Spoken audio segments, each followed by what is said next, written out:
Bonjour Michel. Bonjour Joanne. Merci infiniment de me recevoir chez toi, en Anjou, par cette belle journée printanière. Et on va profiter de ce petit moment pour réaliser cette interview que je voulais faire depuis un petit moment avec toi. Et bien, si tu es prêt, allons-y. C'est parti. C'est parti. Michel, j'aimerais savoir quelle est ton histoire avec l'aromathérapie. Quand et comment est-elle entrée dans ta vie? Ça remonte à pas mal d'années en fait, parce qu'un jour j'ai découvert des bouquins de médecine sur l'aromathérapie du docteur Bélèche. C'était dans les années 70. Il avait fait 2 tomes et il parlait d'ailleurs de l'aromatogramme, comme on fait un antibiogramme, pour tester la puissance des huiles essentielles. J'ai trouvé ça super. Et j'ai vu dans l'ouvrage qu'il avait en fait travaillé en milieu hospitalier pour trouver des souches de bactéries, y compris résistantes aux antibiotiques, et qui étaient sensibles aux huiles essentielles. Et ça, c'était ma première découverte des huiles essentielles, et je me suis dit, alors qu'il commençait déjà à y avoir des résistances aux antibiotiques, pourquoi on n'utilise pas ça alors que ça ne détruit pas la flore intestinale et qu'à des doses modérées, suffisantes pour combattre les bactéries et les virus, c'est efficace. Voilà la première découverte. Et ensuite, j'ai continué à regarder ce qui se faisait un petit peu en aromathérapie. Et puis, quand je suis parti en retraite, je me suis dit, on va peut-être reprendre le sujet à Madagascar, mais c'était pas sûr, c'était pas dans mon projet initial. Peux-tu me dire quel est le lien entre ton métier de biologiste et justement ta passion pour les huiles essentielles? Ma passion pour les huiles essentielles, ça tient à leur action sur le biologique. Sachant qu'aussi qu'il y a des gens qui ont travaillé sur les huiles essentielles pour soigner les plantes. Ça existe aussi. Et pour effrayer mes pucerons, par exemple, dans mon jardin, je mets un peu d'ail, d'huile essentielle d'ail. Oh oui, ça doit être terrible. Ouais, c'est terrible, ça sent beaucoup. Oui. Mais voilà, donc en fait, c'est en tant que biologiste, c'est-à-dire physiologiste aussi, c'est-à-dire quel est l'impact des huiles essentielles pour nos organismes humains ou animaux, puisque c'est utilisé aussi en santé animale. Absolument. Bon, Michel, tu disais tout à l'heure que tu es parti à Madagascar, en effet, au moment de ta retraite, pour réaliser sur place des études observationnelles. Donc, quelles ont été les raisons qui t'ont poussé à partir? Alors, les raisons qui nous ont poussé, ma femme et moi, à partir, c'est qu'on s'est dit, on n'est pas encore trop avarié en tant que retraité, donc on pourrait faire quelque chose éventuellement d'utile, tout en voyageant d'ailleurs. On a fait un voyage initiatique, on va dire, en 2007 à Madagascar. Et on est resté donc 3 ans et demi. D'accord. J'aimerais savoir comment tu te positionnes face aux personnes issues du domaine médical. Je me positionne en tant que biologiste, c'est-à-dire, moi je suis biologiste aussi du côté des analyses. Donc je suis parti à Madagascar pour aider un laboratoire hospitalier à faire davantage d'analyses, à former les techniciens de laboratoire de toute la ville d'Antsirabe. Et ça me permettait aussi de contrôler l'efficacité des huiles essentielles, parce que je me suis amusé, entre guillemets, à faire des aromatogrammes aussi. Et il y a des personnes qui devaient recevoir un antibiotique, et il me fallait 24 heures pour juger de quel antibiotique il fallait donner. Et quelquefois, il me dit, bon, c'est 24 heures, non, je vais être complètement détruit au bout de 24 heures, vous n'avez pas autre chose. Donc je pouvais proposer aussi des huiles essentielles, et en toute bonne foi, c'est aussi efficace, et je pouvais contrôler l'efficacité par aromatogramme. Donc, en fait, je cumulais un peu les deux fonctions de contrôle et de conseil. Mais voilà, c'est tout. Je travaillais avec un groupe de médecins, et donc c'est eux qui prescrivaient, et c'est pas moi qui prescrivais, c'est les médecins qui prescrivaient, mais ils m'envoyaient souvent les gens après la prescription pour que je les voie et que je fasse des analyses éventuellement. D'accord. Pendant ces années passées sur place à Madagascar, tu as réalisé plusieurs études. Dans quel cadre s'inscrivent-elles?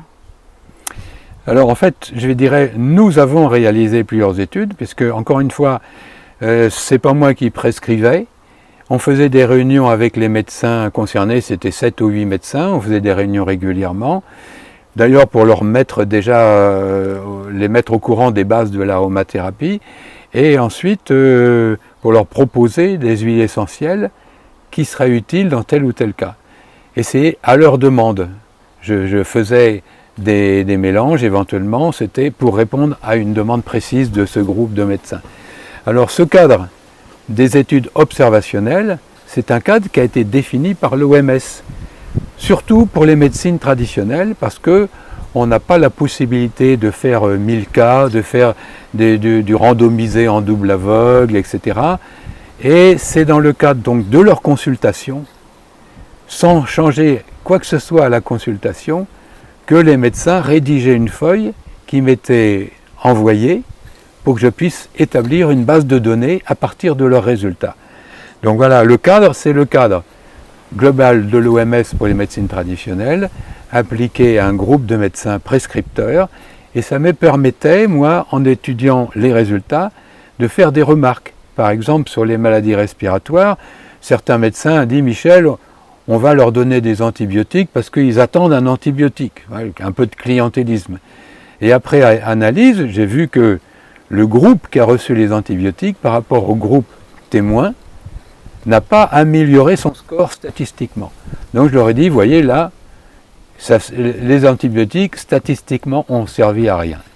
Les médecins ont changé leur politique en disant, comme les antibiotiques ça coûte cher quand même, on va mettre seulement les huiles essentielles et utiliser les antibiotiques seulement si les huiles essentielles ne fonctionnent pas bien. En dernier recours. Voilà, c'était l'idée, quoi. Très bien. Et comment ont été définis les axes de ces études? Très simplement, selon les besoins du groupe de médecins. Arrivé au mois de mai-juin, c'est les maladies respiratoires qui s'amplifient.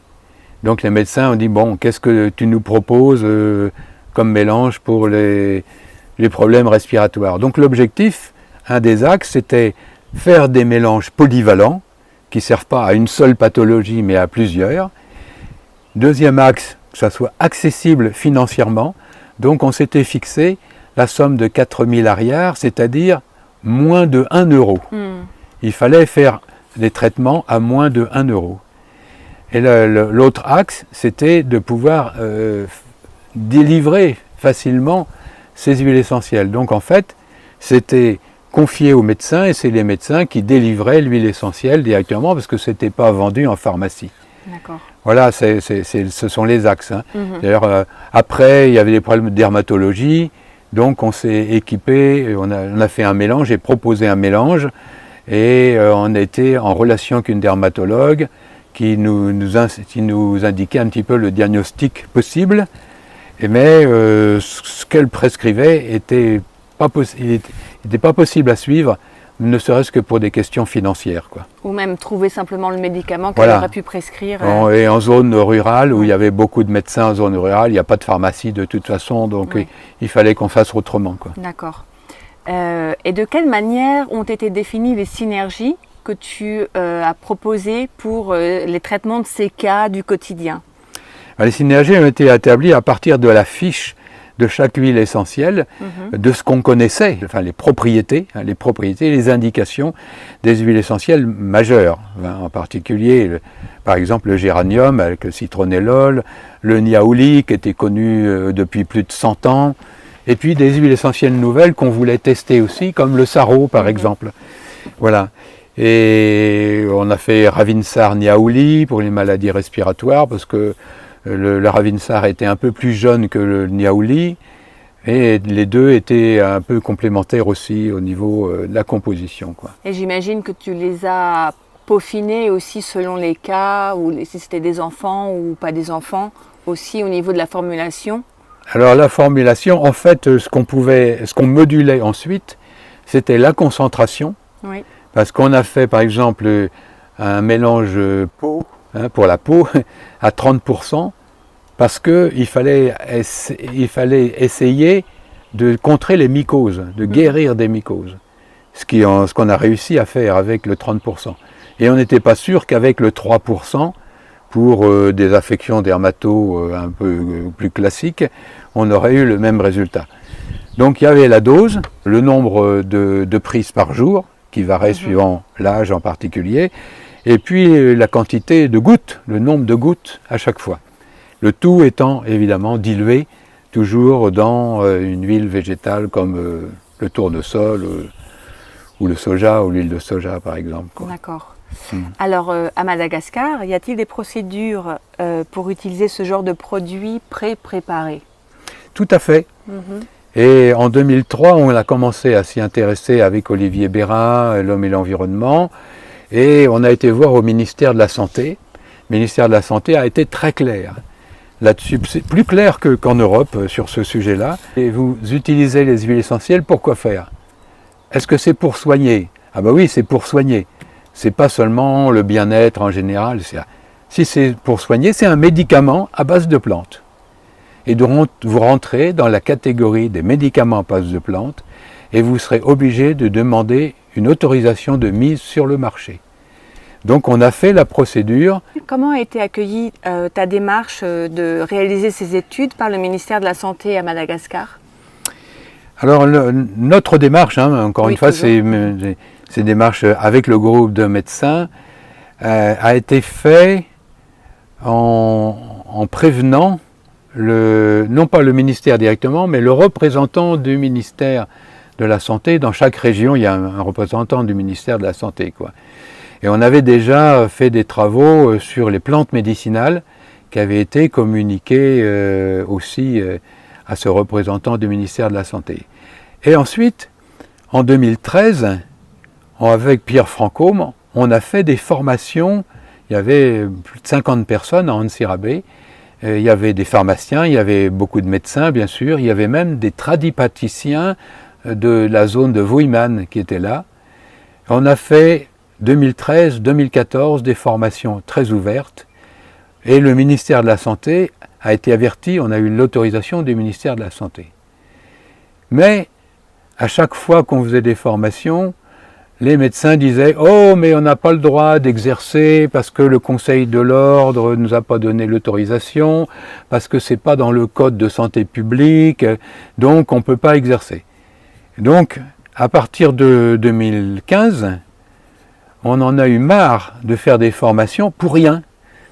Et avec l'équipe de médecins, on est monté au ministère, on a été directement chez la secrétaire générale du ministère, et on lui a dit « Voilà, on ne va pas continuer, puisque ce qu'on fait ne sert à rien. » Et elle nous a dit « Mais qu'est-ce que vous faites? Je ne suis pas au courant. » Donc ces services ne l'avaient pas averti de ce qu'on faisait. Et on lui a mis entre les mains les ouvrages qu'on avait rédigés, les travaux qu'on avait faits, les CD-ROM qu'on avait faits. Et elle était émerveillée, elle a dit « Mais on va pas changer la loi, ça va durer 10 ans, 20 ans.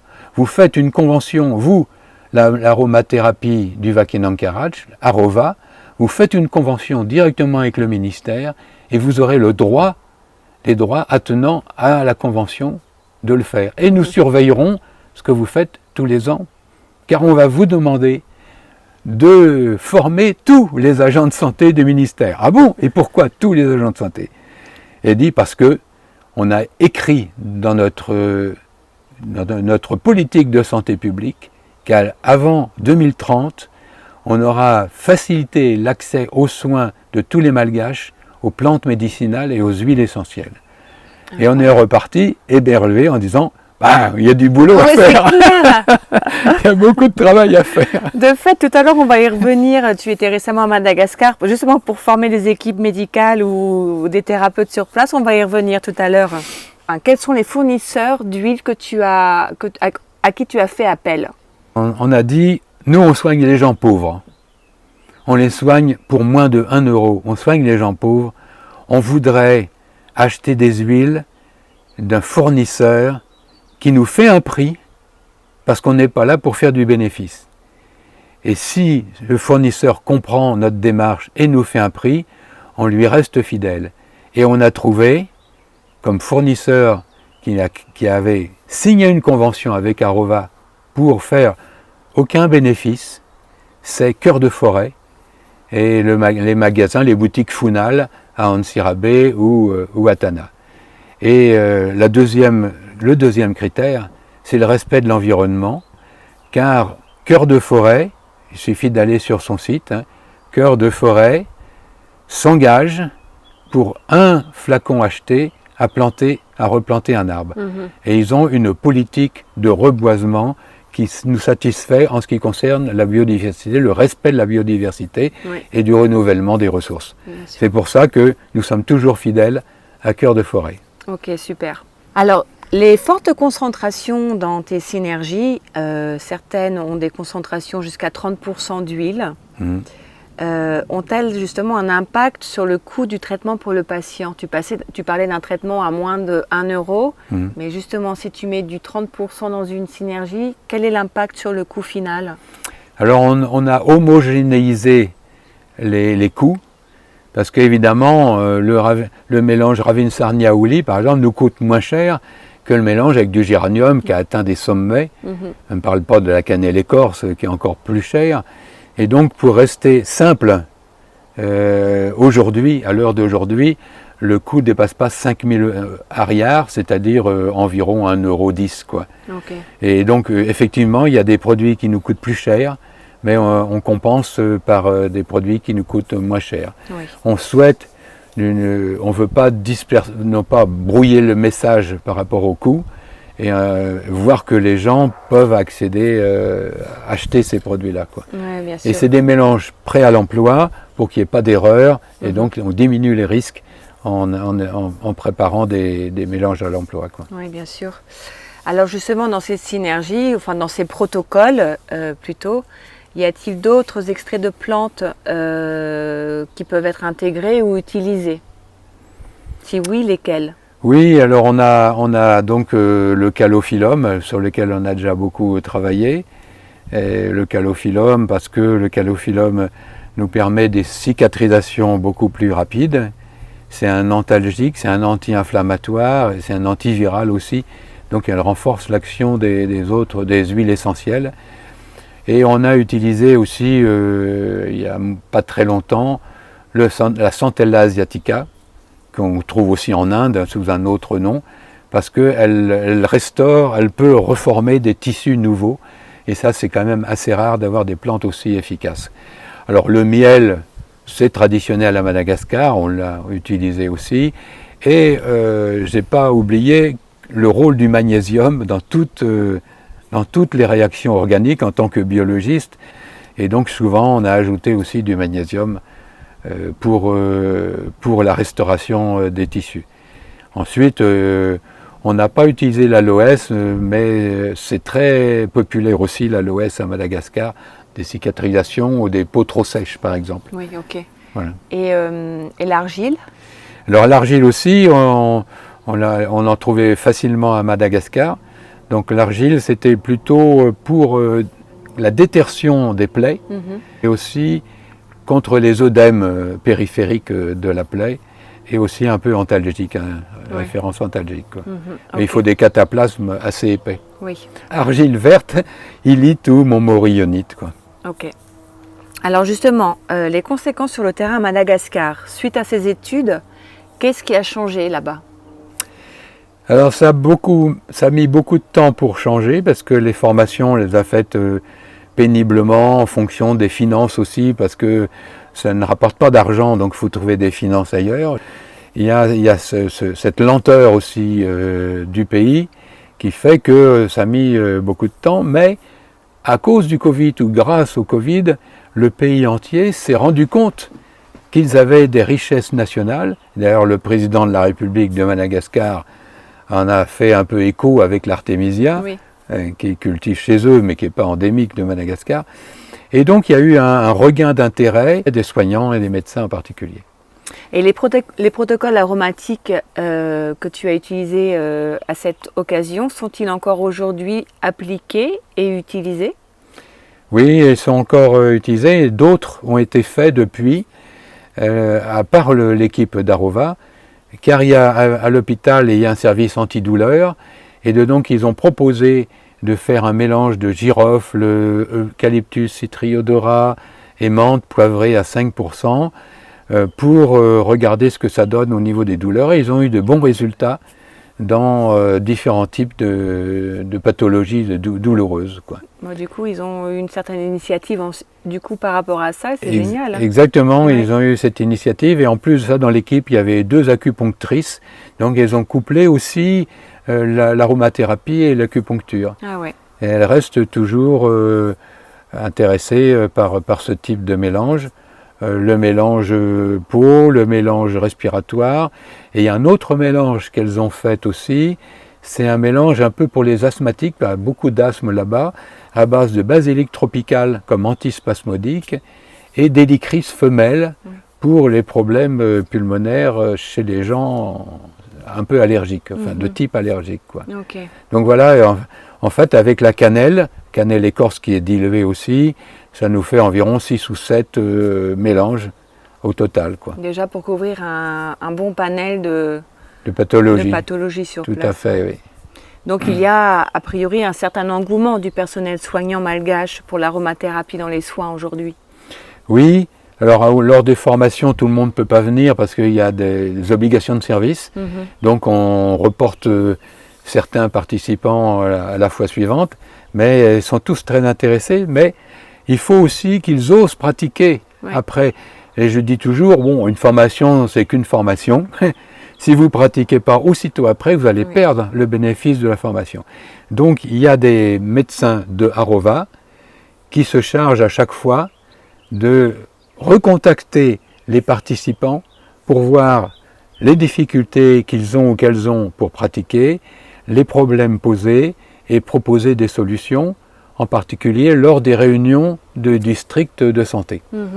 Et donc c'est l'occasion aussi de récupérer les feuilles remplies pour chaque cas soigné avec des huiles essentielles. Et les retours sont réguliers ?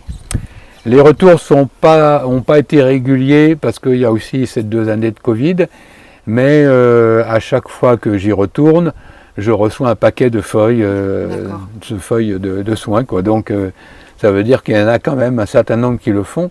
Et avec Tam Tam, comme on a fait des études observationnelles, ça les remobilise pour bien faire ce travail de reporting des soins qui sont donnés avec les huiles essentielles. Bien sûr. 2 de ces études que tu as menées à Madagascar ont été publiées dans une revue internationale, Phytothérapie. La première portait sur la circoncision et les infections post-opératoires, et la deuxième sur les pathologies dermatologiques, et a notamment été aussi traduite en anglais et publiée dans The International Journal of Clinical Aromatherapy. As-tu pu néanmoins traiter des pathologies respiratoires ?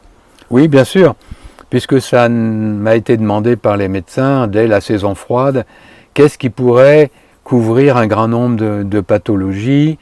Et donc c'est là qu'on a fait ce mélange Niaouli-Ravinsar.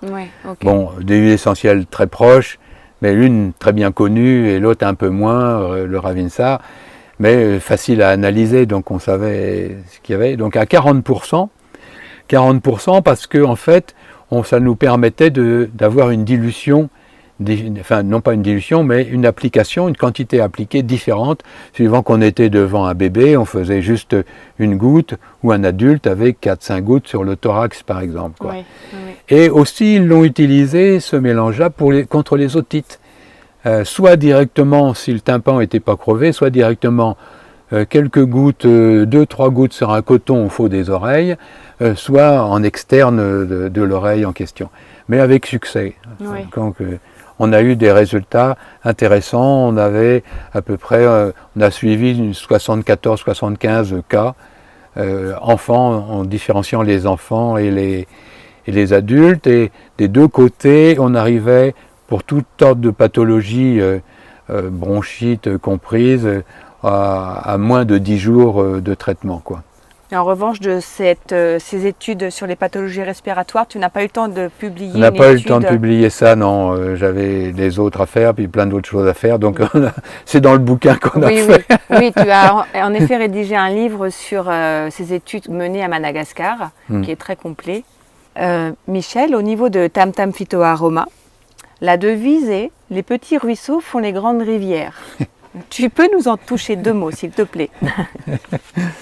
Oui, alors les petits ruisseaux, c'est nous tous. Enfin, je veux dire, les petits ruisseaux, bon, par exemple, comme on a fait à Madagascar, les petits ruisseaux, ça a été d'abord le groupe de médecins, 7-8 médecins volontaires pour faire quelque chose, parce que moi j'étais étonné de dire, mais vous avez plus de 30 huiles essentielles chez vous, et on ne voit pas de prescription d'huile essentielle. Il n'y a que les praticiens qui se servent des plantes aromatiques, mais pas des huiles essentielles. Donc comment ça se fait? C'est une richesse qui est perdue, quoi. Donc c'était le premier ruisseau, on va dire. C'était le premier ruisseau. Ils ont super bien travaillé, puisque sinon on n'aurait pas pu publier si ça avait été mal fait. Et du coup, ça leur a donné à la fois de la fierté et un exemple pour d'autres pour continuer. Donc ça continue là-bas, puisque c'est dans la politique nationale aussi, mais j'aimerais bien que ça continue en France aussi, puisque Tam Tam, c'est une association française. Et donc les petits ruisseaux, c'est aussi tous les soignants. Les soignants, ils sont nombreux. Alors bien sûr, on pense aux soignants infirmières, aides-soignantes, etc. Mais nous sommes tous des soignants en tant que père, mère de famille, ou même sur sa propre santé, nous sommes soignants. Oui. Donc ça fait partie aussi des ruisseaux, et ils sont nombreux. Il faudrait quand même un peu que ça soit structuré, c'est sûr, c'est ce que nous essayons de faire maintenant à Tam Tam, en mettant des thèmes, des objectifs, etc. Et aussi au niveau des réunions d'aromathérapie régionales, qu'on essaie de voir sur quel thème il faut travailler, même si ça prend plusieurs années, c'est pas un problème, mais pour prouver l'efficacité des huiles essentielles et aussi l'innocuité des huiles essentielles. On a maintenant un rapport depuis 2018, un rapport d'experts au sens large du terme, justement, puisqu'il n'y a pas eu que des véritables experts au sens traditionnel du terme. Il y a eu beaucoup d'infirmières qui ont participé à ce document. Donc voilà un exemple de ruisseau aussi qui font une grande rivière, parce qu'on a un cadre d'action qui permet à tout le monde d'agir avec plus de sécurité. Nous faisons partie des ruisseaux, que nous pouvons faire quelque chose déjà à notre niveau, et avec le niveau des autres, on peut, en rassemblant les données, arriver pas forcément à des grandes preuves scientifiques, mais à des chemins à emprunter, et qui peuvent faire l'objet aussi de réunions de consensus pour savoir si tout le monde est d'accord pour dire ça, c'est ça qu'il faudrait faire dans tel ou tel cas. Oui. Sans oublier que chaque cas est individuel et que la qualité de vie de chacun doit être traitée de façon individuelle. Oui. Mais alors justement, qu'attends-tu des adhérents de Tam Tam Phytoaroma? Eh bien c'est ça, c'est d'être présent quand on lance des actions. Alors on a lancé une pour le Covid pour faire un anti-Covid, un spray nasal à partir de ce qu'on a eu dans la bibliographie, des essais qui étaient faits déjà sur le Covid à l'époque par les huiles essentielles. Bon, il n'y a pas eu beaucoup de succès, il y a un petit peu mais pas beaucoup, et pourtant c'était une piste qui aurait été intéressant de tester à des centaines d'exemplaires pour avoir quelque chose de significatif, quoi. Alors maintenant il est un peu tard parce qu'on n'est plus dans la première phase. C'était intéressant pour la première phase, alors que dans des hôpitaux et des EHPAD, il y a des aides-soignants, des infirmières qui ont fait un essai avec le Sarro. Et dans ces établissements régionaux, côté d'Angers, dans les 3 établissements qui ont reçu le Sarro, aucun cas de Covid, alors que partout ailleurs, il y avait des cas, voire des morts, dans un grand nombre d'EHPAD. Donc voilà, la nécessité de faire non pas une échelle grande comme des essais randomisés en double aveugle, etc., mais que chacun essaie de faire des petits essais pour lui-même et dans son entourage, et qu'on puisse les réunir. C'est surtout ça, qu'on puisse les réunir pour voir qu'est-ce que ça donne comme résultat, quoi. Oui, tout à fait. Alors, tu as déjà utilisé le terme de patient expert, entre guillemets. Qu'entends-tu par là? Serait-ce une piste de travail en commun que l'on pourrait mettre en place?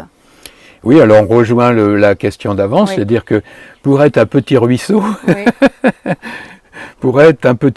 il faut recevoir de l'eau et il faut aussi s'intéresser, avoir la curiosité de chercher. Maintenant, il y a Internet, il y a plein de choses, et éventuellement de se former, parce que les formations que l'on propose, c'est aussi des formations interactives. C'est moins casse-pied que de réfléchir dans son coin, sur un texte, sur Internet. C'est aussi dans la discussion, et les échanges entre les participants, que chacun va trouver sa voie personnelle et son traitement pour quelque chose de particulier, par exemple, quoi. Et c'est ainsi que, par les formations, donc pour l'instant on ne fait pas de formation à distance, mais on pourrait le faire aussi, c'est par les formations aussi qu'on accroît son niveau d'expertise, entre guillemets, et il ne faut pas oublier que le niveau d'expertise, il se situe déjà dans le niveau d'observation. C'est-à-dire chacun sait normalement s'observer, c'est-à-dire quand je prends ça, ça me fait ça une demi-heure après, quand je vais voir mon docteur, il me demande ce que je ressens, donc j'explique ce que je ressens. C'est déjà un niveau d'expertise. Et il faut le cultiver pour pouvoir apporter comme bien commun. Voilà. Parce que la santé, c'est un bien commun aussi. Oui. Ce n'est pas une santé individuelle. C'est ça aussi qui est important. Il ne faut pas tout attendre des laboratoires, des médecins, du ministère de la Santé. Et c'est non seulement une réappropriation de sa santé individuelle, mais c'est aussi l'aspect démocratique de la santé, c'est-à-dire que je me souviens d'une lettre récente de la présidente de la Haute Autorité de Santé qui disait « Notre système de santé est mal foutu, il faut que les usagers participent à sa reconstruction. Il faut que 60% des gens qui utilisent des médecines dites complémentaires ou alternatives s'expriment davantage pour qu'on tienne compte de ce type de médecine traditionnelle dans les soins en général et qu'on puisse les marier avec la médecine conventionnelle. » C'est un véritable appel. Oui, c'est un appel. Mais il faudrait surfer sur la vague. On sait bien, ça marche pas. Ça intéresse les gens et quand ils en parlent leur médecin, soit le médecin ne répond pas, soit il dit mangez du foin si vous voulez, soit il dit je ne sais pas, faites ce que vous voulez, mais c'est rare encore ça. Bon, ça vous fera pas de mal. Oui, voilà, ça vous fera pas de mal. Donc non, il faut que ça change. Oui. Il faut que les médecins s'intéressent à ça aussi, et qu'ils permettent, et qu'ils voient que ça a un intérêt, et que c'est pas toujours dangereux, comme ça c'est la réaction aussi des instances officielles, souvent. Oui, tout à fait. Oui. Ou les risques, il y en a aussi en médecine conventionnelle, il suffit de lire le Vidal, hein, avec les effets secondaires sont obligatoirement. Non, mais c'est clair, on marche sur la tête. Donc, Michel, on disait tout à l'heure que tu étais parti à Madagascar en février. Donc, quelles sont les actions que tu as menées là-bas et quelles sont les institutions ou associations avec lesquelles tu travailles sur place? Alors, je travaille toujours avec Arova, puisque c'est eux qui ont la convention avec le ministère. J'essaie de passer la main, parce que je leur ai dit, à chaque fois que je fais une formation pour les agents de santé, je leur dis, mais pourquoi c'est un Vasa, pourquoi c'est un blanc qui viennent vous parler de vos huiles essentielles? Mobilisez-vous pour me remplacer. C'est à vous de prendre la suite.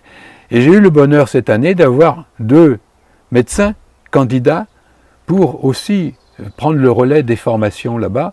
Donc il y a Dr Nina, Dr Touche, et je garde contact avec eux. Et il y a une autre instance qui est l'association des médecins communautaires qui est venue à la formation. Ça faisait une vingtaine de médecins et de sages-femmes d'ailleurs, qui sont prêts à s'impliquer sur les huiles essentielles. Et donc là, on va les avoir dans la prochaine étude d'observation. Donc mon idée maintenant, c'est de passer le relais.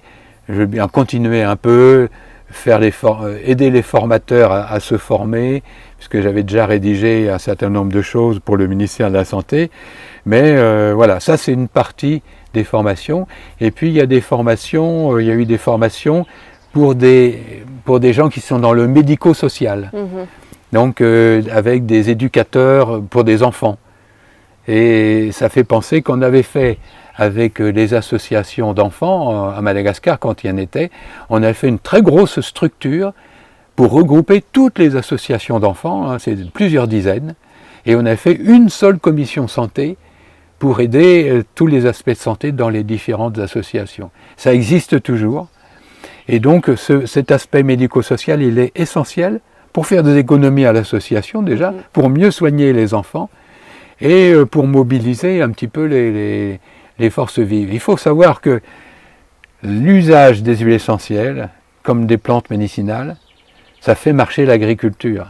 C'est un cercle vertueux. Non pas vicieux, mais vertueux, puisque les plantes sont cultivées, Il y a le distillateur, la distillation, qui va gagner un peu d'argent, l'utilisation qui peut se faire dans le pays même, voire localement, et si ça rend les gens en meilleure santé, c'est la force de travail qui augmente aussi. Bien sûr. Donc c'est extraordinairement intéressant, et sur le plan écologique aussi, puisqu'on fait en sorte, comme j'étais au début, de travailler avec des associations qui respectent aussi l'environnement.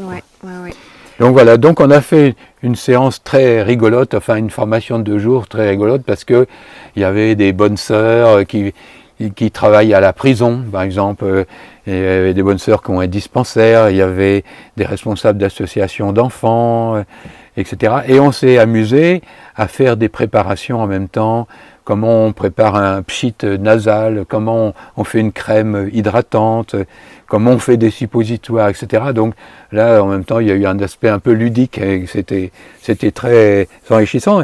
Et pour le diagnostic, je me suis appuyé sur 2 livres qu'on avait fait sur les plantes, parce qu'on avait fait un petit livret sur les maladies en même temps, description des maladies. Et j'ai la traduction en malgache. J'ai dit, si vous voulez la traduction en malgache, je vous la donne, quoi.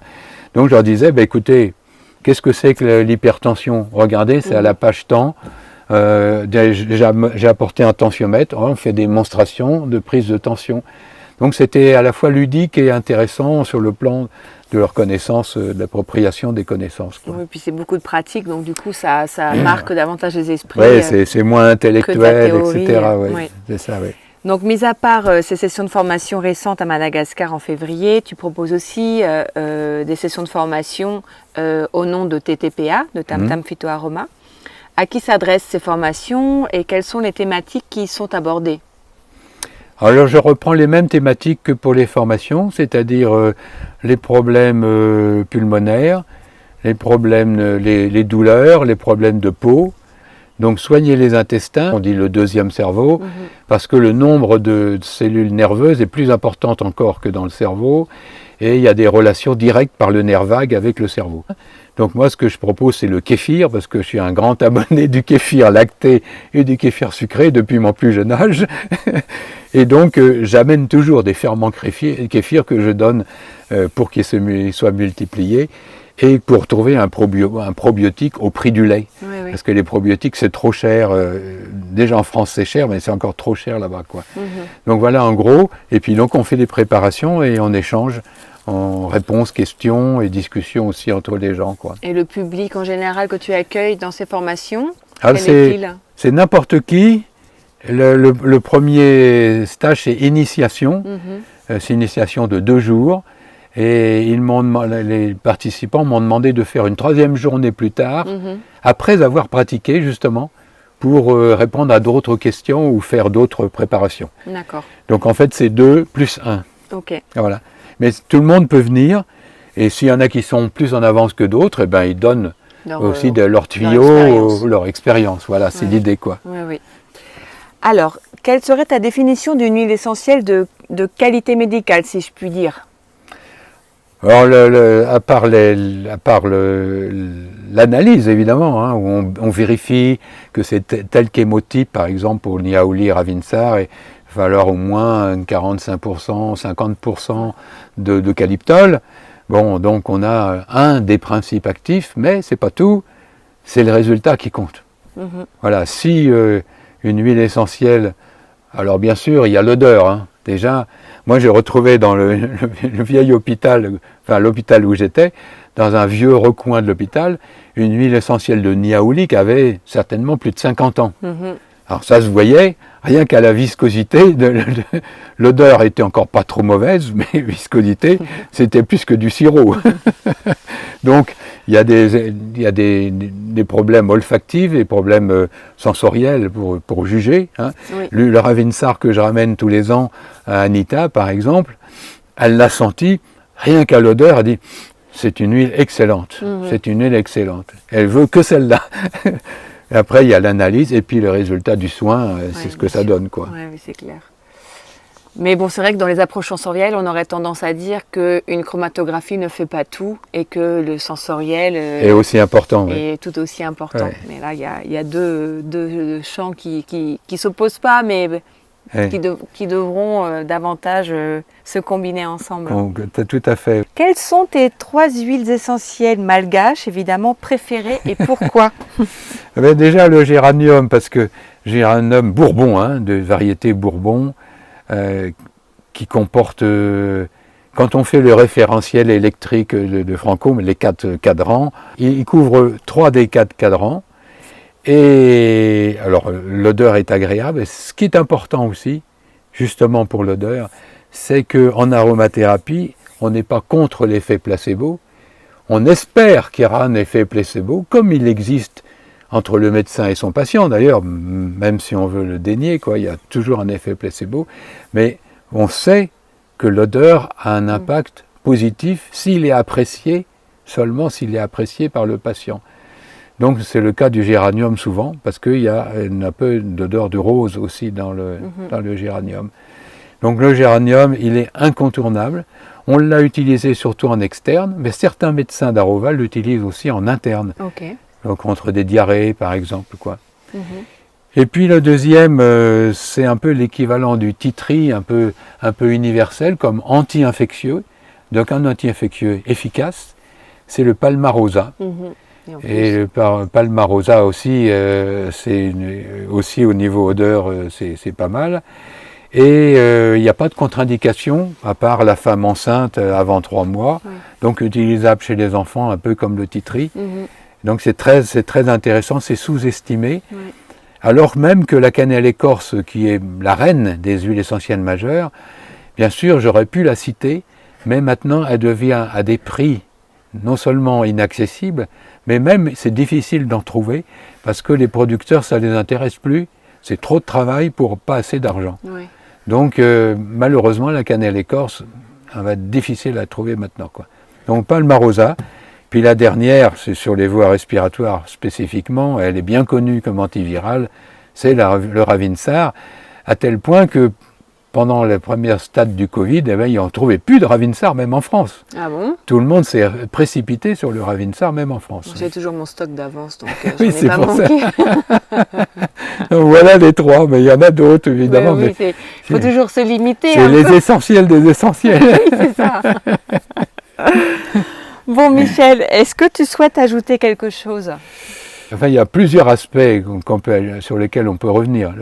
L'aspect de la prise en charge de sa santé. Je pense qu'il est temps que les gens se réveillent un peu de ce côté-là.